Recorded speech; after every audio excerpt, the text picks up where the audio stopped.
ఒక 10 years back CA అంటే ఒక లుక్రేటివ్ కోర్స్ లాగా ఉండేది. ఎవరో రిచ్ కిడ్స్ మాత్రమే చేయగలిగే కోర్స్ అనేటువంటిది మెట్రో సిటీస్‌కే పరిమితం అయిపోయేది. ఇవాళ 2 టైర్ సిటీస్ వాళ్ళు కూడా సీఏ కోర్స్ చేస్తున్నారు. ఈవెన్ రూరల్ బ్యాక్‌గ్రౌండ్ స్టూడెంట్స్ కూడా సీఏ చేయాలనే ఇంట్రెస్ట్ చాలా మంది ఉంది. కానీ వాళ్ళకేంటంటే సరైన గైడెన్స్ లేకపోవడం అనేటువంటిది, ప్రాపర్ ఛానెల్ లేకపోవడం వల్ల వాళ్ళు ఏ కాలేజ్‌లో జాయిన్ అవ్వాలి? ఎలా మనం బిల్డప్ చేసుకోవాలి కెరీర్ అనే కన్‌ఫ్యూషన్‌లో ఉన్నారు.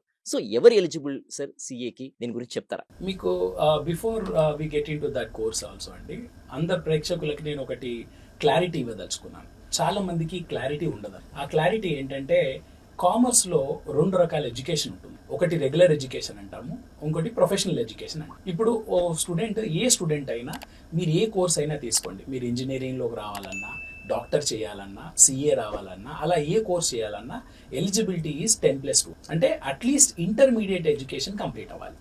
ఇంటర్మీడియట్ ఎడ్యుకేషన్ కంప్లీట్ అవ్వకుండా మీరు ఏ కోర్సెస్కి ఎలిజిబిలిటీ కాదు.